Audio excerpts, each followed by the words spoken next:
crazy.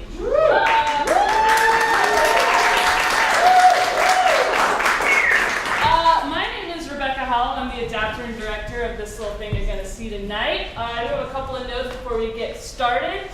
First and foremost, as I'm sure you've noticed, there are some microphones and a video camera in the back of the theater. Just be aware of it. There are some cords running all over this place. They're all taped down. It is all safe, but I just want you to be aware of it and move with caution. And then I guess I'll say we are doing this whole thing in a southern dialect. So I will start. It is a dialect from Mississippi, or at least that's what we are attempting. I'm going to start and kind of get you guys a little wade in the water. Get ready with it. From that, I want to know how many of y'all are familiar with the works of Flannery O'Connor and Eudora Welty? How many? Couple? Woo! All right! Well, I want you to take that knowledge, I want you to take everything you know about them, and I want you to just put it aside for about an hour. So what we're doing tonight, our goal tonight is to make comedy. We want to make you laugh, we want to have a good time here tonight, and everything that you know, all the darkness and the allegories and the similes, all of that, we can talk about after at the talk back. So we will have a time for questions and answers with the cast and myself right after the show. So I want you to just sit back, have a good time, let us bring you some southern comfort here in Illinois, and that's it.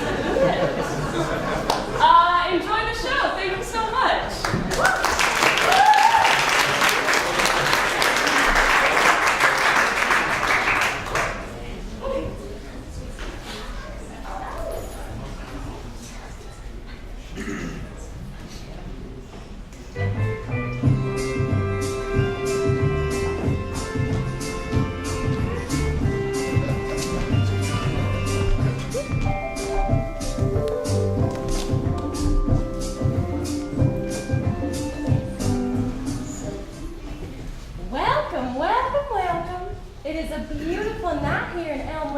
Missouri. If it's 7:30 p.m., that must be neighbor Dorothy coming through your radio. We are brought to you by WDOT. That's number 66 on your dial. With me, as always, is my mother-in-law, Mother Smith. Can y'all hear me?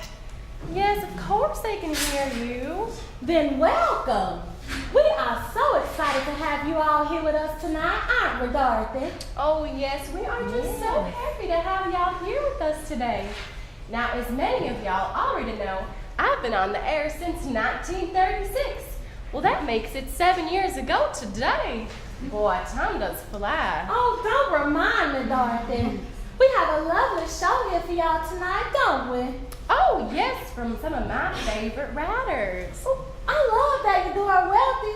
Did you know she won the Pulitzer Prize? Well, I declare, I did not know. Now, what about that Flannery O'Connor? She's pretty good, huh? I like her, but she's scary. Sends chills down my spine. Now, don't you worry, Mother Smith. We're only doing the fun parts tonight. All right. And we hope y'all will laugh with us. Now, our first story comes all the way from Mississippi. Dorothy, you're forgetting something, remember? What's that? Now, we are running a radio show here tonight, and we hate to end in it beeping or buzzing from any of y'all. That is exactly right. Now, if you've got anything on you that might make a peep, go ahead and make it quiet right now. We'll only be with you for about an hour tonight. 1 hour? Yep. So we better get this show on the road. What do you say? I say yes. All right. Well, our first story is called A Visit of Charity. I think they'll like it. I think they will too.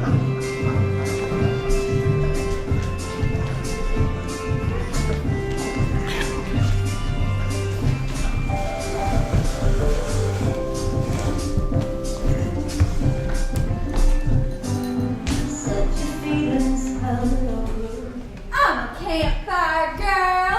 I'm here to pay a visit to some old ladies. I get at least 3 points for this visit. Acquainted with any of our residents? With any old ladies? No, but any of them will do. That's a beautiful multi-flora cineraria you have there. Thank you.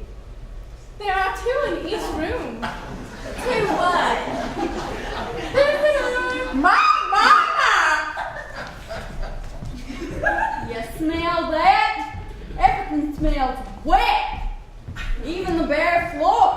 and how dark it is, like being caught in a rock camp before you get murdered. Did you come to me all girl for what? Flowers? Pretty flowers? They are not pretty. Pretty flowers. Mama, I wish she would give me that back. What did the flowers look like? Were they pretty? Oh, stinkweeds. Who are you? Why, I'm the campfire girl. Watch out for the germs. One came out last month to visit us. A girl or a germ? No, they did not. Yes, she did so. Read it was out of the Bible and we enjoyed it. Who enjoyed it? We enjoyed it. You enjoyed it and I enjoyed it. We all enjoyed it. Now, you mustn't mind the old lady today. She's ailing. Well, you shut your mouth. I am not. Your story. I can't stay for a minute. I really can't. You think if I get sick in here, they'd let me leave? Oh, little girl, what do you do at school? Why, I don't know. Oh, but the flowers are beautiful. Oh, if we bring flowers. Poor Annie is ailing today. Little girl, she has to take medicine, see? I am no more sick than you are. Oh, yes, you are. I just got more sense than you, that's all. Child, give me your hand. That's on the contrary way she speaks when y'all come. Her hands feel like petunia leaves, clinging and sticky. Will you hush? Will you hush? When I was a little girl like you, I went to school and all. Not here. Another town. Will you hush? You never went to school. You never came and you never went. You never were nothing. Only here, you never were born. Your head is empty, and your heart and your hands and your big black purse are all empty. Even the box you brought with you, you brought empty. And yet you talk all the time until I think I'm losing my mind. Come here, little girl. I've got to tell you something. Now, Eddie, that's not polite. Little girl, do you know what's really the matter with old Lanny today? The matter? Why, what's the matter with her? Why, she's mad because it's her birthday. It is not. Happy birthday, Eddie. No one knows behind myself. Now, will you please be quiet and say nothing more before I go straight out of my mind? When the worst comes to worst, I ring the bell, and the nurse comes. How old are you? I'll never tell. That's Eddie for you. Oh, little girl. Well, it was a real visit. Say, have you a penny to spare for the poor old woman who's got nothing of her own? Not a penny for candy. Little girl, we haven't a thing in the world. Not a nickel, not a penny. Little girl, please, little girl, a nickel, a penny. Won't you stay and have dinner with us? Wait for me!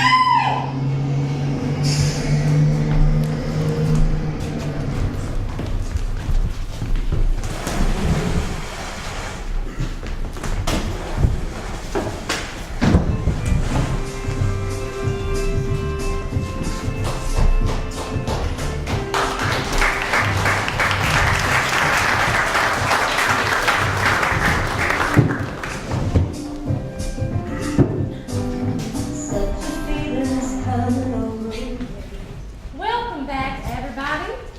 Now let me ask you this. Does your soap powder make you sneeze? All the time, Dorothy. Me too. But Mrs. Squancy Cottrell of Silver Springs, Maryland, Renso washes my clothes so fast and rich soap and suds, and it's so easy on my hands. And on wash days, it doesn't even make me sneeze like all the others. So remember, Renso white, Renso bright. The only granulated soap that's 98% free of sneezing soap dust. That is exactly right.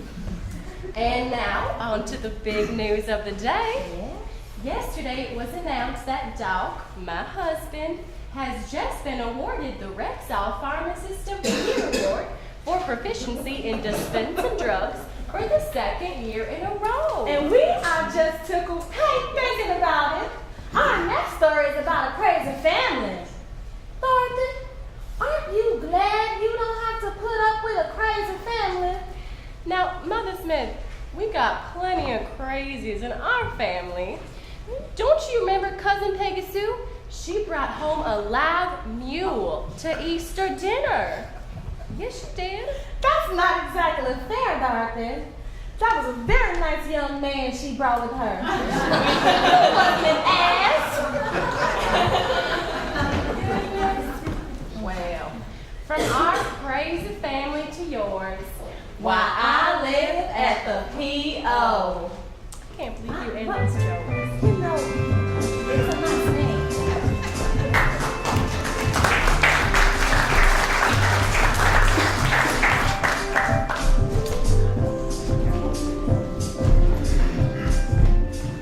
I was getting along just fine with Mama, Papa Daddy, and Uncle Rondo until my sister, Stella Rondo, just separated from her husband and came back home again from Mr. Whitaker. Of course, I went with Mr. Whitaker first when he first appeared here in China Grove, taking pose yourself photos. And Stella Rondo broke us up, told him I was one-sided, bigger on one side than the other, which is a deliberate, calculated falsehood. I am the same. Stella Rondo is exactly 12 months to the day younger than I am, and that's the reason she's spoiled. How's that supper coming, sister? Just fine, Mama, we'll eat soon. Mama and Papa Daddy never could lift a finger to help me around this house. Papa Daddy is Mama's daddy, and Salts, he's about 1 million years old and real rich. Mama says he is, he says he isn't. A fine 4th of July we're having. Hotter than a June bride on a feather bed. Your baby girl is home. Oh, word, stop. Hi, Mama.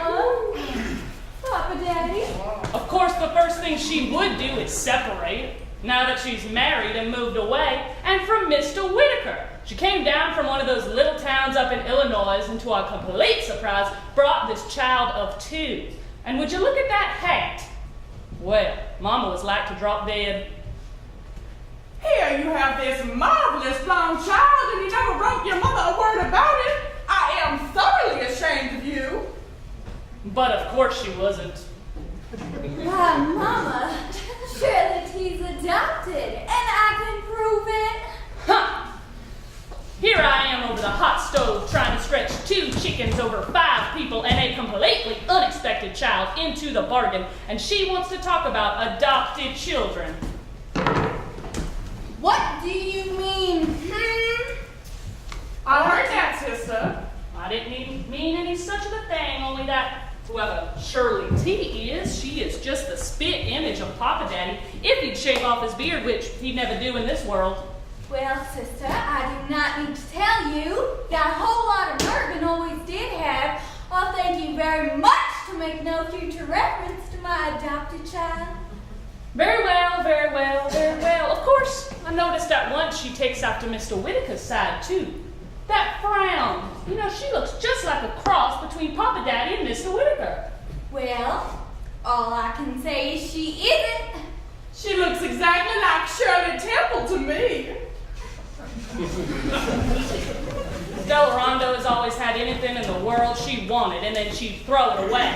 Now, when she was 8 years old, Papa Daddy gave her this gorgeous Ad-a-Pearl necklace, and she threw it away playing baseball when she was 9 with only 2 pearls. So, of course, the first thing she would do now would be to turn Papa Daddy against me. Papa Daddy. Papa Daddy. Papa Daddy. Sister tells me she tells Have I heard correctly? You don't understand why I won't cut off my beard? Papa Daddy didn't say any such of a thing. The idea. Pussy.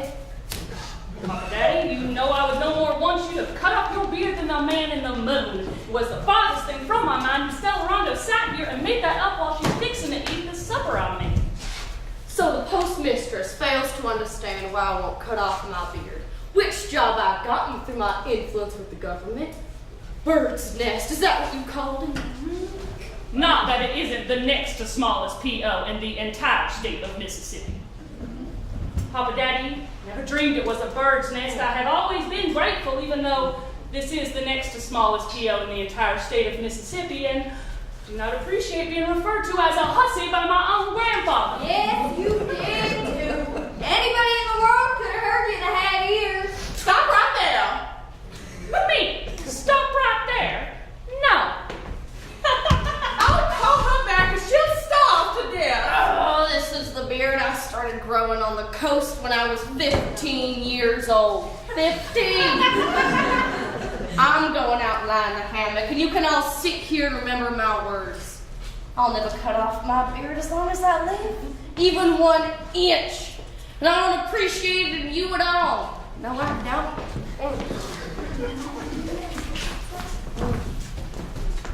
Love this right? But 5 minutes before Uncle Rondo suddenly appeared in the hall wearing one of Stella Rondo's flesh-colored kimonos, all cut on the bias like something Mr. Whitaker probably thought was gorgeous. Uncle Rondo, where are you going? Hey, sister, stay out of my way. I'm poisoned. You're poisoned. You gotta stay away from Papa Daddy. Keep out of the hammock. Papa Daddy will certainly beat you on the head if you come within 40 miles of him.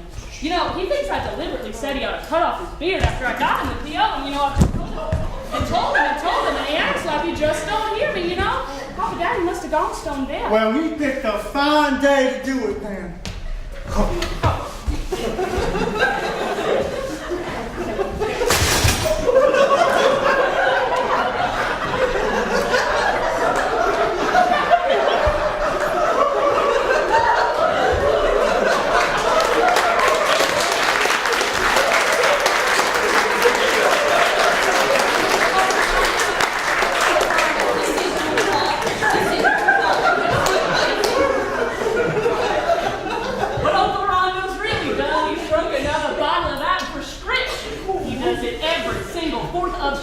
Sure as shooting, and it's horribly expensive. And then he falls over in the hammock and snores. Uncle Rondo is... Papa Daddy, I think you better stay right where you are. Uncle Rondo is Mama's brother in a good case of a one-track mind. Ask anybody, a certified pharmacist. Even from the porch, I can hear Papa Daddy try to turn Uncle Rondo against me. You know, she didn't learn to read till she was 8 years old. Still false. Oh, my. I don't see how she managed to get all that mail sorted PO, excuse me, much less read it all like this. You can fathom the lengths I went to get her that job. On the other hand, Stella Rondo has a brilliant mind, and she deserves some credit for getting out of this town. Oh, Papa Daddy, you better slow down this hammock. Hey, moving I'm on. getting dizzy as a witch.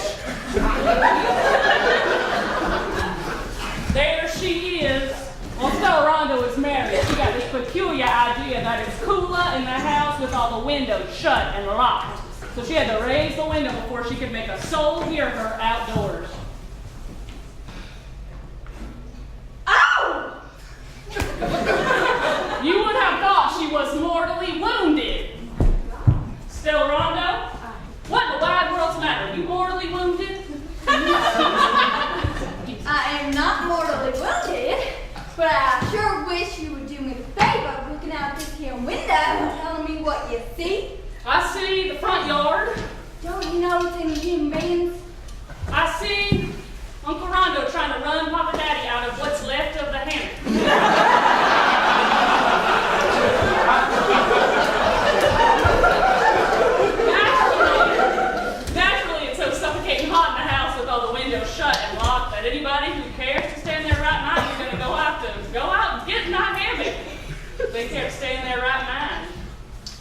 don't you notice anything different about Uncle Rondo? Why no, except he's got on some terrible looking flesh-colored contraption. I would be found dead. That's all I can say. Never mind. You won't be found dead in it, sister, because it happens to be part of my trousseau. And Mr. Whitaker took several dozen photographs of me in it. Now, what on earth do you think Uncle Rondo could possibly mean by wearing part of my trousseau out in the broad open daylight without so much as a kiss my foot, knowing I got home this morning after my separation just as nervous as I could be and hung up my negligee on the bathroom door? Well, I'm sure that I don't know. And what do you want me to do about it? Jump out the window? Sister, I expect nothing of the kind. I simply declared that Uncle Rondo looks like a fool in that pink kimono, and it just makes me sick to my stomach. Well, I think he looks as good as he can, as good as anybody in reason could. I stood up for Uncle Rondo, please remember. And I think I would do well not to criticize so freely if I were you and came trotting in from Illinois with a peculiar-looking child of 2. Now, I asked you the instant I entered this house, not to mention my adopted child. You gave me your word of honor that you would not.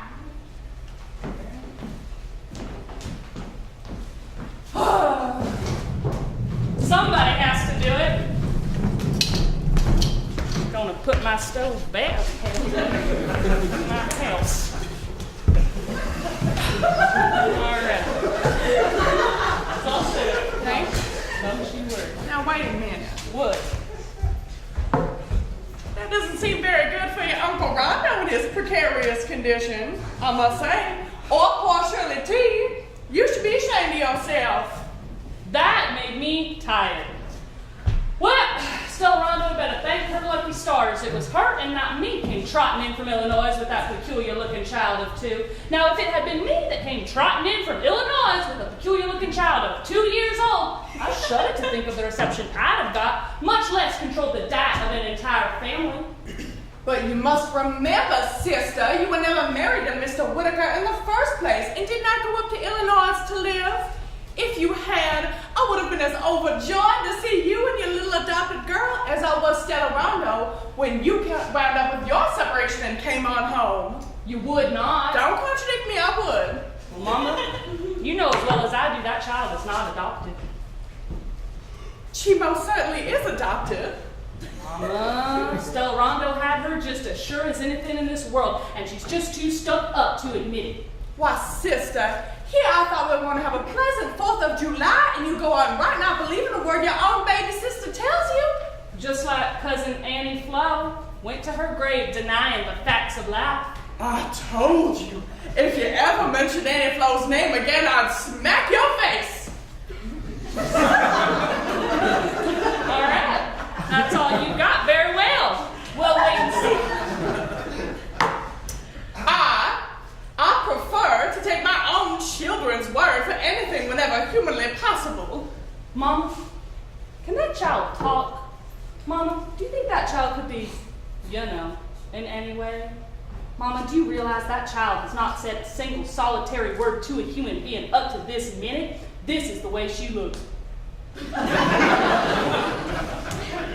I remember well Joe Whitaker used to drink like a fish. Yes, ma'am. I believe to my soul he drank chemicals. Huh? Stella Rondo! Ooh, Stella Rondo! What? Not even the grace to get up off the bed? Can that child of yours talk? Can she what? Talk! Talk! Body, body, body, body! Who says she can't talk? Well, sister says so. Mama, you do not need to tell me whose word of honor don't mean a thing in this house. And just then, the loudest Yankee voice I ever heard in my life yelled out, I'm Popeye the Sailor Man. Not only does she talk,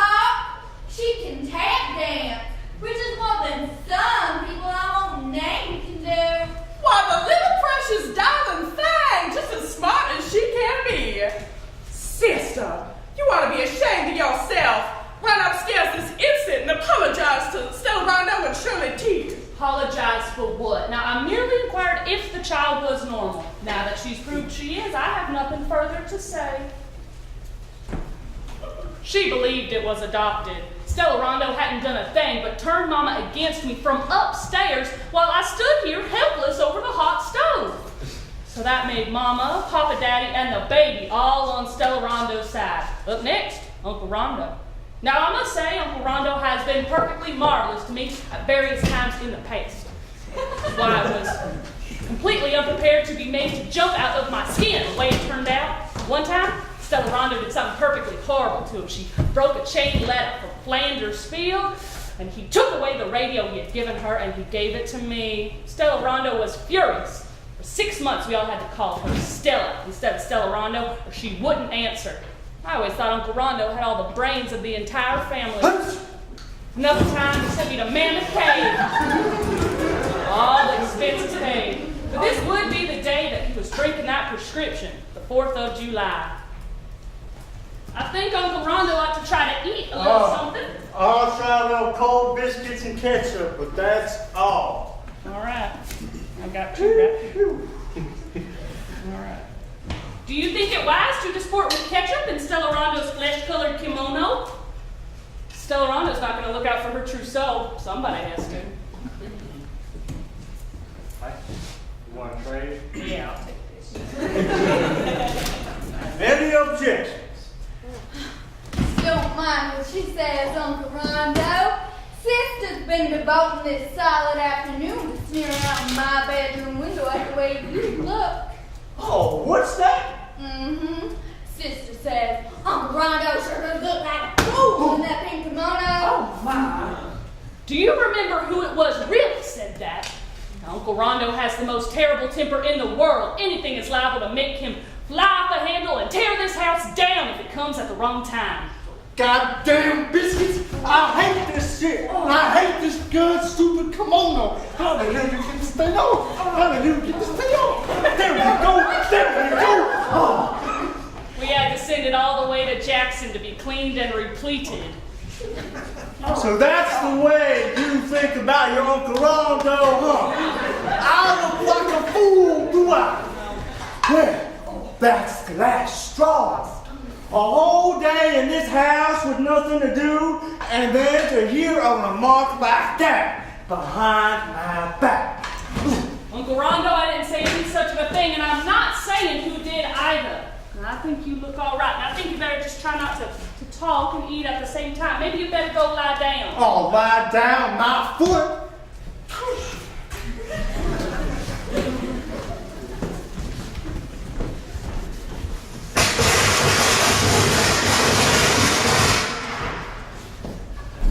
It is 6:30 a.m. A whole 5-cent package of 1-inch firecrackers. They every one went off right in the middle of my bedroom. Whole package, not a bad one in the string. Anybody else, there would have been one that didn't go off. Now, of course, I'm terribly susceptible to noise of any kind. The doctors have always said I was the most sensitive person they had ever seen in their whole life. I'm simply prostrated. The whole house is turned against me and on Stella Rondo's side, so I made up my mind what to do. I'm going to the PO and I'm taking everything that's mine with me. If I have anything at all, I have pride.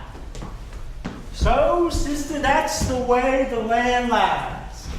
I will gladly donate my army cot if you have any place to set it up, providing you will leave right this minute and let me get some peace. Well, I thank you kindly for the cot, but peace is hardly the word I would use if I had to resort to firecrackers at 6:30 a.m. in a young girl's bedroom. And as to where I intend to go, you seem to forget my position as postmistress of China Grove. I've always got the P.O. That happens to be my potted plant. I've never known you to make anything grow in your life. Very well, but I take that fern. Even you, Mama, can't deny I'm the one watered this fern. Besides, I know of a place where I can get 1,000 mixed seeds, no two the same kind, free. Oh, where? Too late. You tend to your house and I'll tend to mine. You know how to get things like that all the time if you know how to listen to the radio. Perfectly marvelous offers will get you anything you want for free. Do you really have to take that? Oh,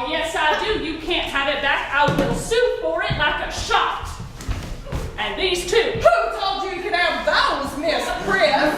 I'll buy them and I'll keep track of them. And I'll tack them up on either side of the post office window. And you can see them when you come to ask me for your mail, if you're so dead to see them. Not I. I'll never darken the door to that post office again if I live to be 100. Ungrateful child, after all the money we spent on you at the Noble. Me either. I'll never release you of a single solitary piece. Just let my mail sit there and rot for all I care. Oh, I should worry. Who you think's gonna sit down and write you all those big fat letters and postcards anyway? Mr. Whitaker? Just 'cause he's the only man ever dropped down in China Grove and you got him unfairly, do you think he is suddenly going to sit down and write you a lengthy correspondence now that you've come home, given no rhyme, no reason for your separation, and absolutely no explanation for the presence of that child? Now, I may not have your brilliant mind, but I fail to see it. Now, sister, I've told you 1,000 times Stella Rondo simply got homesick, and that child is far too big to be hers. I got these. Well, why don't y'all sit down and play casino? Too late. You should have tried that yesterday. I'm going to the P.O., and the only way you can possibly see me will be to visit me there. You'll never catch me setting foot in that post office, even if I should pick up a notion to write a letter someplace. I won't have you reaching out of that little old window with a pair of shears cutting off any beard of mine. I'm too smart for you. We don't.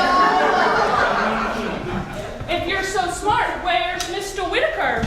Oh, Well, I'll thank you from now on to stop reading all my love letters to Peggy Sue and tell everybody in China Grove just what you think is the matter with her. Well, Uncle Rondo, I draw my own conclusions, and I will continue in the future to draw them. And if people want to write their inmost secrets on penny postcards, there is nothing in the wide world you can do about it. And if you think we'll ever write another postcard again, you are surely mistaken. Cutting off your nose to spite in your face, then. But answer me this. If you're all determined to have no more to do with the U.S. mail, what will Stella Rondo do now if she decides to ask Mr. Whitaker to come after her? I bought every one of these cards.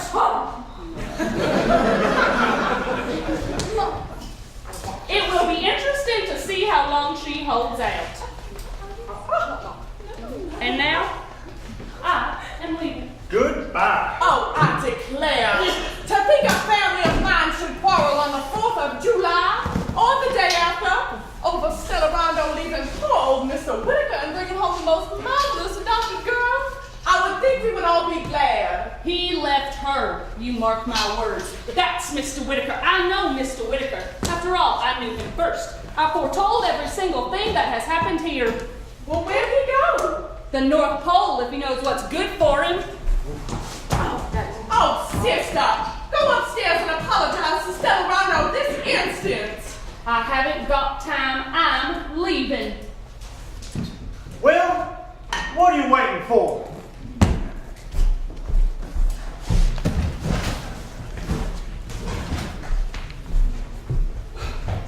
Wait. I just marched off without so much as a kiss my foot and never did tell Stella Rondo goodbye. I found a little girl in the street with a wagon, and she helped me haul my things. Took her 9 trips, so I gave her a nickel. And that's the last I've laid eyes on my family, or my family has laid eyes on me. 5 solid days and nights.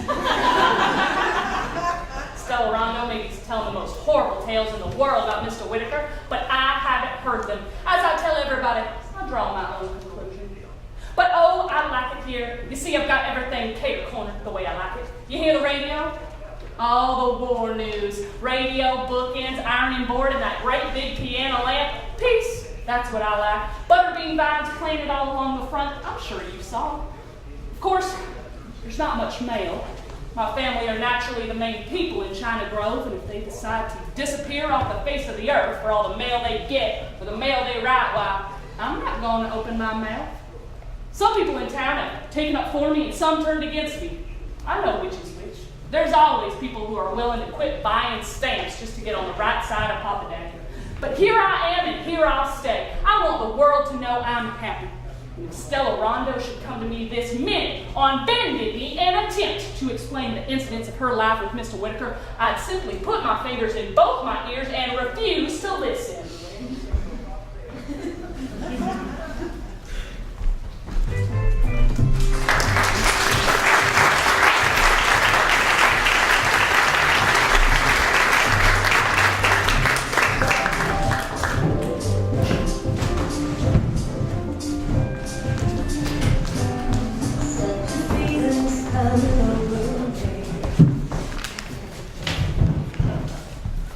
Now that family was just crazy, weren't they? Reminds me of an interesting family we met back in Memphis a few years ago. Now, not only was there a family of ducks living in their kitchen, right across the street there was that hot dog stand open 24 hours a day. Now, I said to Doc, I couldn't imagine anybody wanting a hot dog in the middle of the night, but I guess they do. Well, to each his own, Dorothy. Speaking of food, let me ask you this. Can you make biscuits that make your entire family say, Yummy? if not, I want you to get yourself some golden flake light as a feather flour, guaranteed to make your entire family say, Yummy. And now, we get to announce the winning letter of the How I Met My Husband contest. Now wait just a minute. Fred Morgan gave us a call and he wanted us to say that he just got in a new shipment of brand new Philco console radios. So come on down, everybody. Now I hate to say it, but I am so old I can remember when we had homemade radios. Crystal sets made out of oatmeal containers and an old cigar box. Oh, please, Dorothy. I'm so old, I can remember when I didn't have a radio at all. Well, I am glad we are living now instead of then. Yeah. I just love visiting all my radio friends by the airwaves. But how it works, don't ask me. And with so many of us on the air at the same time, while radio shows don't crash into one another, it's still a mystery. I often wonder if a show just disappears after it is heard, or if it just keeps on floating around up there. Now, Mother Smith, I think you've been reading a little too much science fiction. Well, I hope so. Let's just move on to the winning letter of the How I Met My Husband contest. Oh, all right. Ready to announce the winner? Yes. The winner is Mrs. Boots Carroll of Enid, Oklahoma. She writes, Dear neighbor Dorothy, I met my husband at Alcatraz. No, he wasn't a criminal. Okay. He was a prison guard. My church group was on tour, and when he saw me and I caught his eye, he followed us back to the tour bus, found out where we were staying, and called me back that night for a date. Now, although he was a prison guard, he was handsome in his uniform, and we have 4 grown children. Well, I sure don't think I feel so romantic in a prison. I've always loved me a man in uniform, Dorothy. You remember Hank from across the street when we were... All right, honey. Next up is a piece of news. Now, that was a good story, Dorothy. No, no.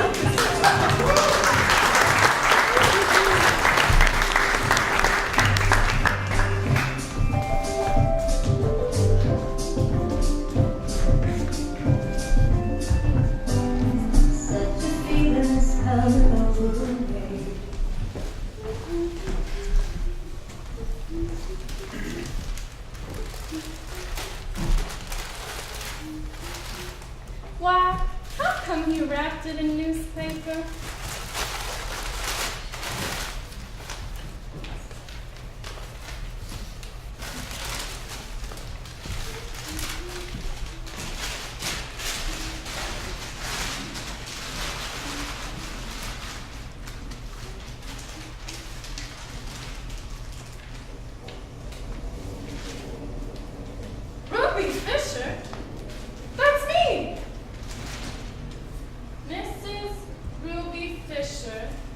had the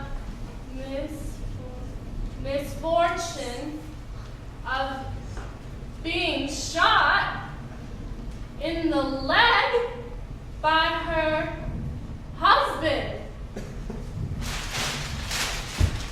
You, Clyde! Clyde Fisher! Where are you, Clyde?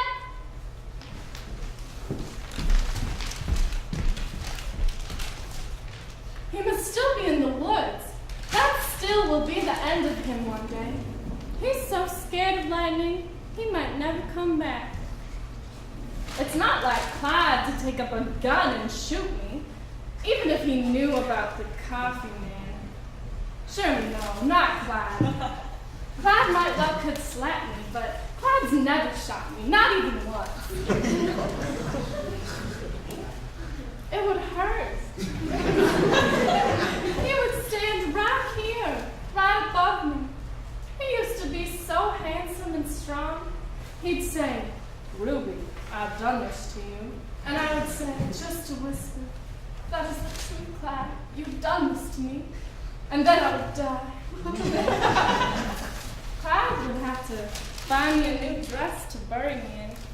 He'd have to make a pine coffin and dig a deep hole out back underneath the cedar. He'd have to nail me up and cover me and bury me. He'd be wild. He'd be sad. He'd probably cry.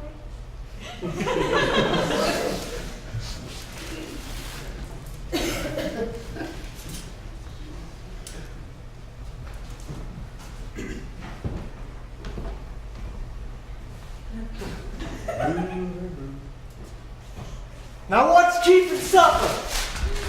Well, where you been anyway? Nowhere special. Oh, don't you talk back to me. You been hitchhiking again, ain't you?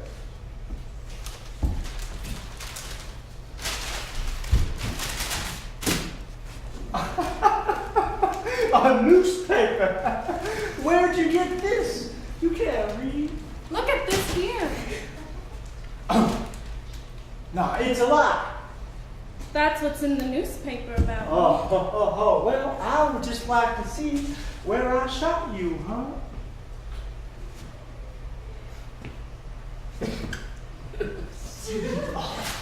No, you're wrong. See, it's a Tennessee paper. Let's spell it out. Ten-E-C. That ain't no review it wrote about. But it says Ruby Fisher. My name is Ruby Fisher. It was another Ruby Fisher, huh? Fool me, huh? Come on, where'd you get that paper?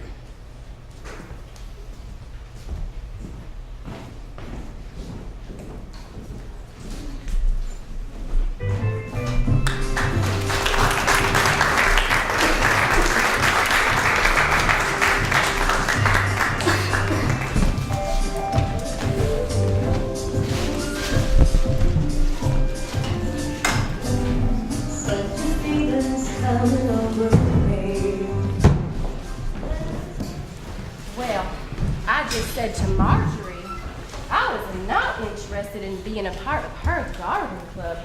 And frankly, the color she dyes her hair is unnatural. Now, who is she fooling? You said it. That woman is so tacky. Bless her heart. She look like she's got pink cotton candy on top of her head. You know she's a natural brunette. Well, I heard that she and Marcus Flynn, I know, they were caught in the back seat. Oh, Will M. Oh, golly, folks, we truly do apologize. Welcome back, everybody. Now, that was our new segment called... It's a special day for Princess Mary Margaret. Yes, that's right. Thank you for reminding us. Well, for those of you who are just joining us, Princess Mary Margaret is our sweet little dog, and today is her 12th birthday. And we are just so excited.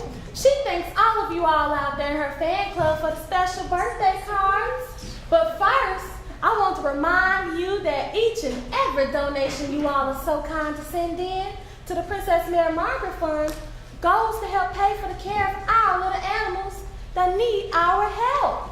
That's right. Now, I am so happy to report that last year we found the most loving homes for over 500 little doggies and kitties. Yes. And, well, there was that box of painted turtles that had been abandoned.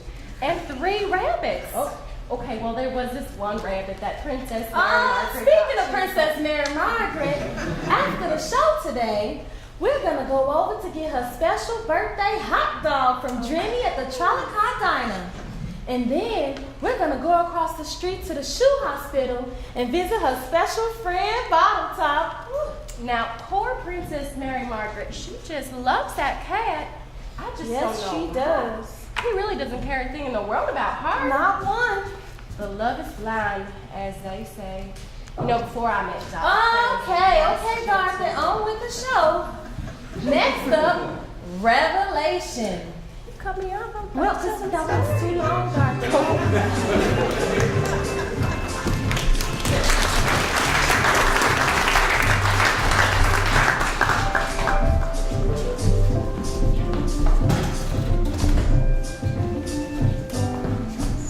Claude, you sit there.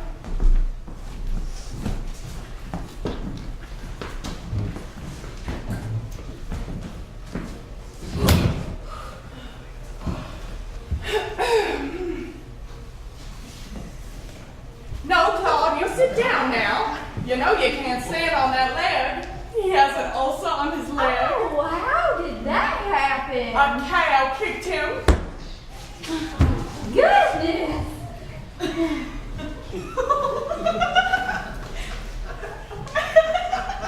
Well, maybe that young lady could move over. Someone will be leaving shortly. Sure. I fail to understand why a doctor with as much money as they make charging $5 a day to just stick their head in the hospital door and look at you can't afford a decent sized waiting room. This one here is hardly bigger than a garage, and if I had anything to do with the running of this place, that ashtray would be emptied out every so often.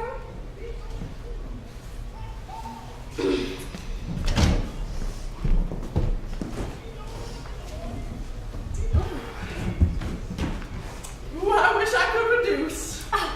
You are not fat. Ooh, I am too. Claude here, he can eat whatever he wants to, and he never weighs over 175 pounds. Me, I just look at something good to eat and I gain weight. Well, Isn't that right, Claude? You can eat all you want to. all you need is a good disposition. Doesn't matter what size you are, honey. Just need a good disposition. Without appearance, you are always take notice of people's feet. This pleasant lady right here has on suede shoes matching her dress. I, of course, have on my black patent leather pumps. This ugly girl has on Girl Scout shoes and heavy, heavy socks. And this trashy woman right here has on what I believe are her bedroom slippers. Exactly what you'd expect someone like her to have on. Ma, that is a beautiful cloud. Why, yes, it is. Right on the dot, too. You want to know where you can get one of them clocks? I already have a nice clock. Once someone like her gets a leg in the conversation, she'll be all over it. You could get you one with green stamps. I reckon that's where he got his and save you up enough.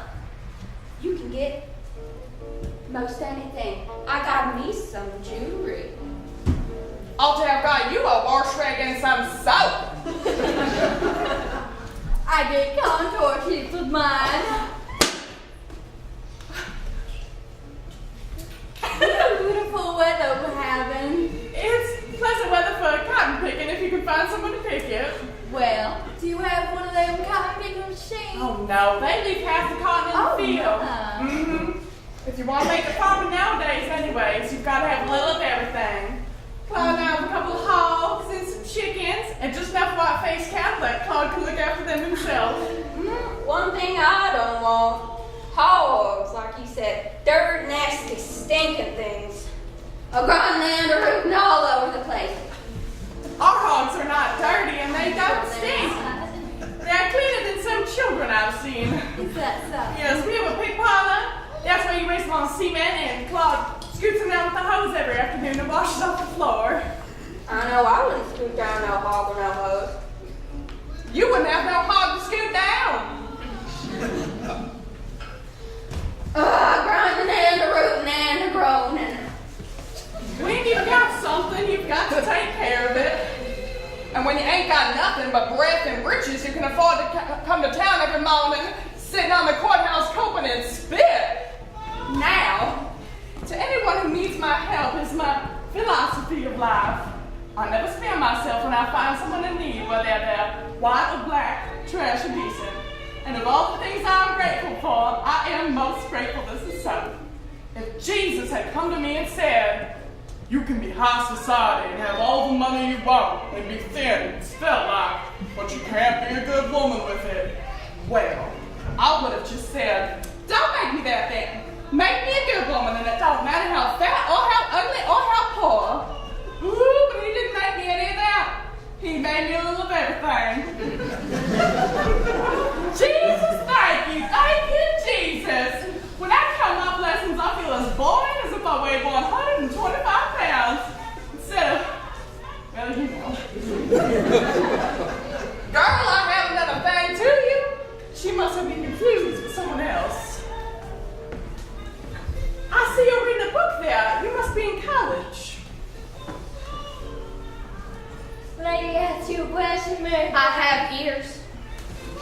You see, Mary Grace goes to Wellesley College. It's in Massachusetts. And in the summer, she just keeps on studying. Real bookworm she is. Let's see, at Wellesley, Mary Grace is doing very well, studying English, math, psychology, history, and, well, I just think it's too much. She ought to get out and have some fun. Way up north, it hasn't helped some manners. I thank the Lord I have such a pleasant disposition. Yes. A day has never dawned that I couldn't find something to laugh at. Not since you married me, anyway. It's such a commotion, I can't help but laugh at it.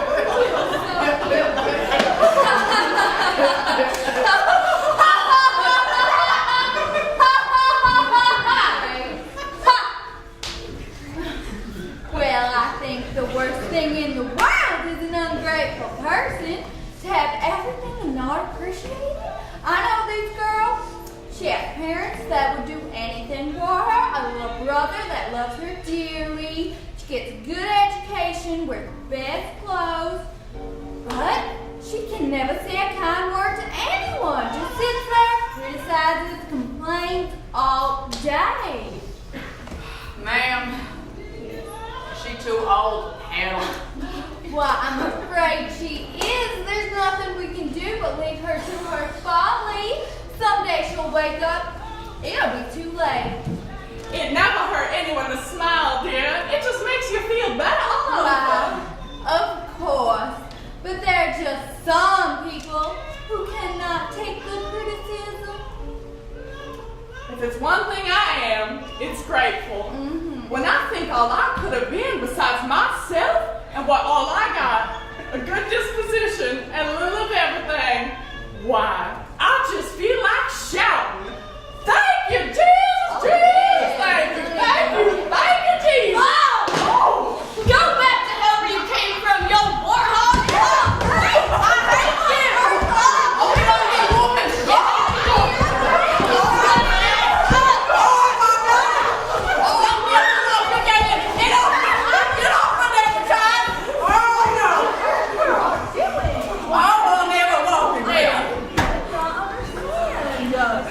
Why are you doing this? We are talking about this when you get home. That there girl's gonna be a lunatic, ain't she? Yup, she's gonna be a lunatic, I know. Thank God I ain't a lunatic.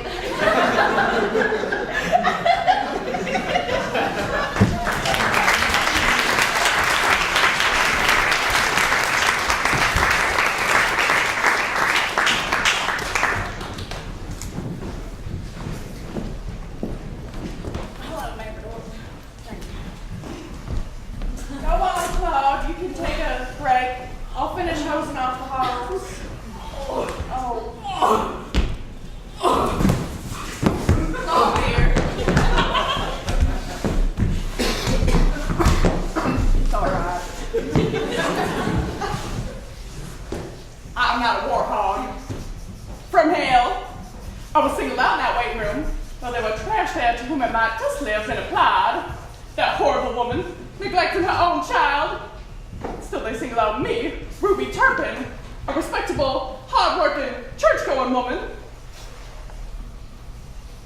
Why did you send me a message like that for? How am I hogging me both? How am I saved and from hell too? Why me? There were plenty of trash there. Why, there's no trash around here, black or white, that I haven't given to. I break my back to the bone every day working, do for the church. How am I like a hog? Exactly how am I like a hog?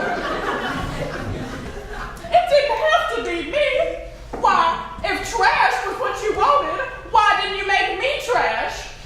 I could quit working and lounge around all day and be filthy. Start drinking root beer, dip stuff and spit in every puddle and have it all over my face. I could be nasty. Go on, call me a hoe. Call me a hoe from hell again. Call me a warthog from hell again. Who do you think you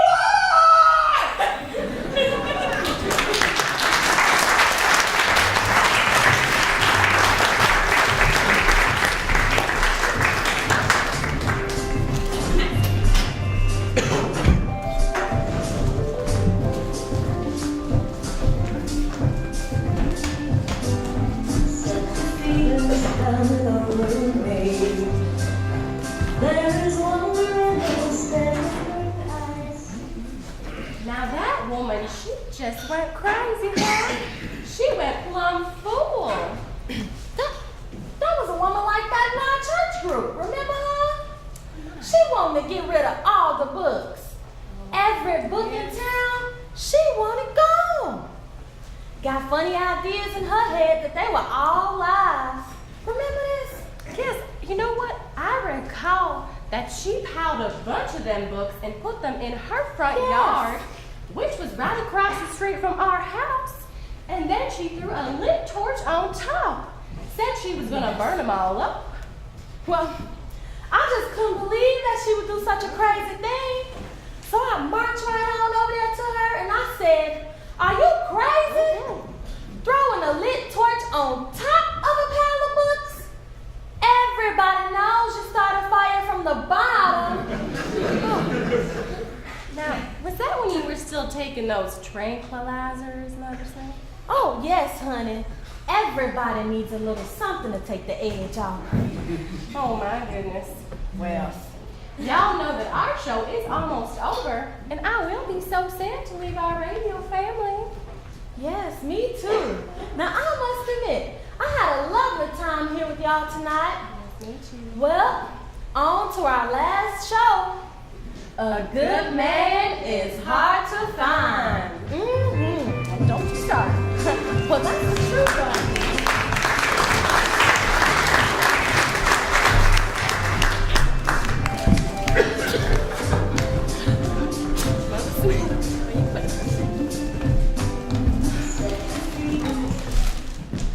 I don't want to go to Florida. I'd like to visit some of my connections in East Tennessee. And I'm seizing at every chance to change his mind. He's my only boy, but Mother will have her way. Now look here, Bailey. See here. Read this.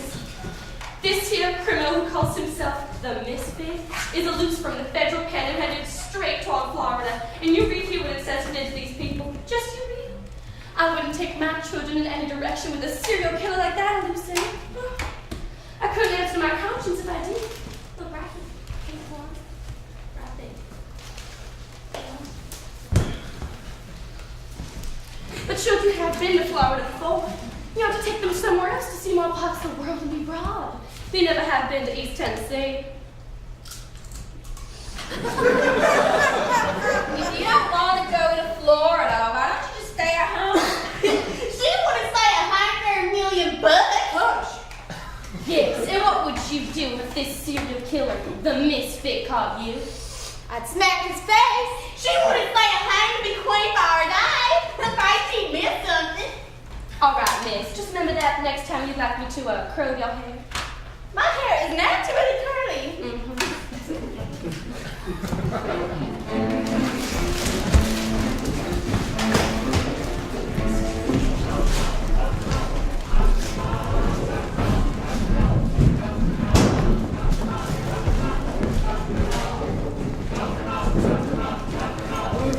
My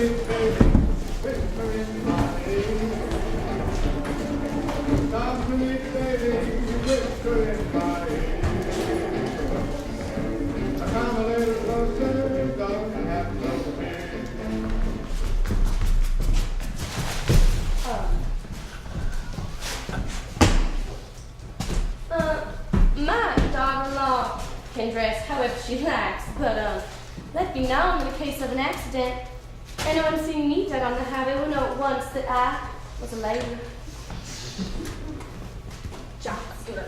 Scoot over there, John, go. Quick way. Sit in your chair.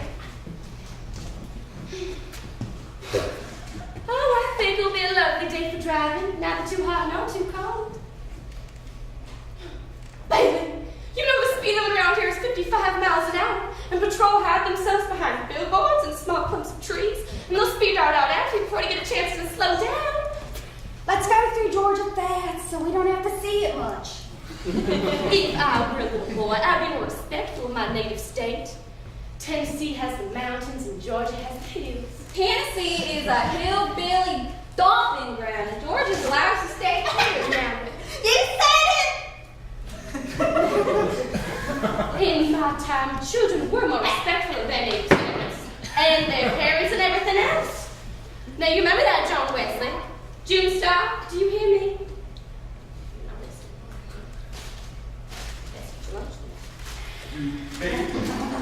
We'll be together. I don't Goodbye, Tennessee. My dear Tennessee.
When I was young. When was that?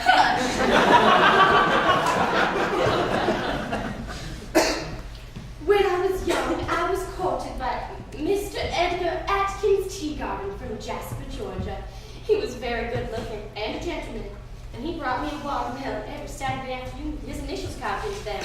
E-A-T. Well, one Saturday, Mr. Teagarden brought the watermelon, but none of us were home. He left it on the front porch and went back to Georgia, but I never got the watermelon. You know why? A little boy ran up to my porch and ate it. He saw the initials E-A-T. That's funny. I would have married man just because he brought me a watermelon. Now, June Stark, I would have done very well to marry Mr. Teagarden. He was a gentleman. And he bought Coca-Cola stock when it first came out, and when he died a few years ago, he was very well made. No.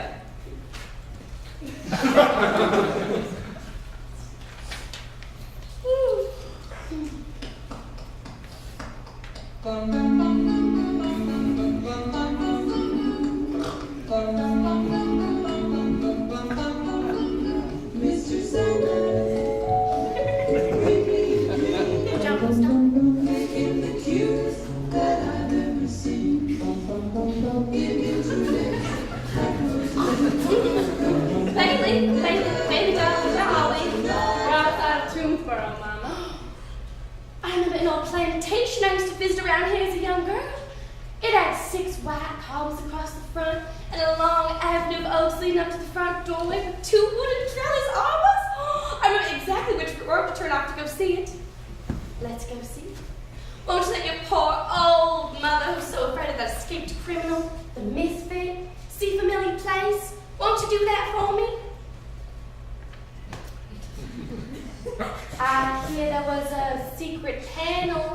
house with the family silver when Sherman passed through, but it was never found? Nah, that part isn't exactly true, but I know we didn't want to go, and I just can't stop thinking about that place now. Mama, we can't. Well, hey, we can go see it. We can find it. We'll root around the woodwork and find it. Well, hey, who lives there? Well, actually, Well, where do you turn off at? well, you turn. Well, hey, Pop, can we turn off there? We never have seen a house with a zebra panel. Let's go to the house with zebra panels. Hey, Pop, can we go to the house with zebra panels? I know where to turn off. It'll take about 20 minutes.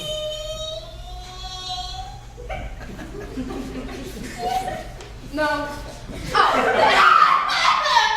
Baby, I asked for one thing. You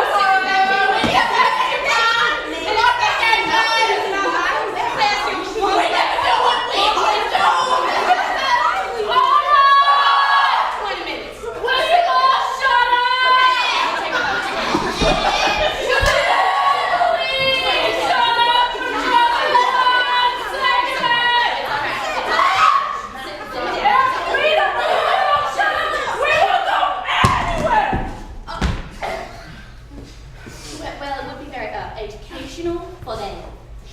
Alright, but get this! This is the one and only time we are going to make a stop for anything like this. The one and only time. The dirt road it turned down by the mile back. I marked it when we passed. A dirt road? Oh, you won't be sorry. It is such beautiful glass in the front doorway with beautiful candle lamp in the front. Oh, the secret panels in the fireplace. You don't know who lives in this house. Y'all can't go in there. While you talk to the people in front, I'll run around behind and get in the window. We'll all stay in the car. This place better be somewhere around here soon, Mama, or I'm gonna turn around. Well, actually, baby, now that I think about it.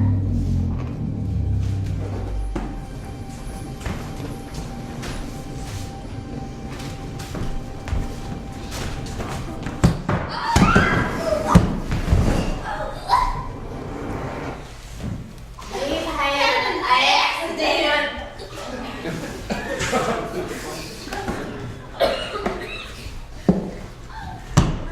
But nobody's killed. I hope I am injured so that Ben won't be too mad for just yet. I was about to tell that house I remember so vividly. I just remembered it was in Tennessee. Oh, hello. What are y'all doing here? On the side of the road. Don't you know it ain't safe out here? You done escaped serial killers, the misfits. All for tonight, everybody. Oh, thank God.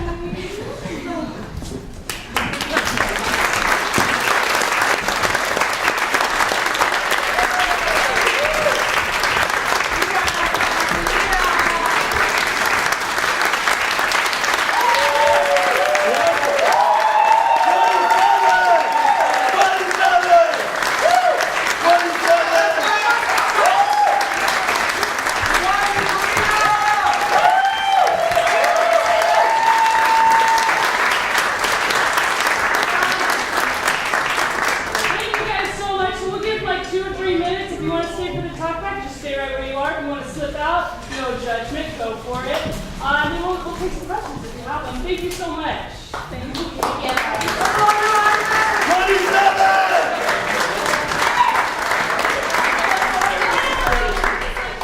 Quick second to thank our director, adapter, actor, and everything else.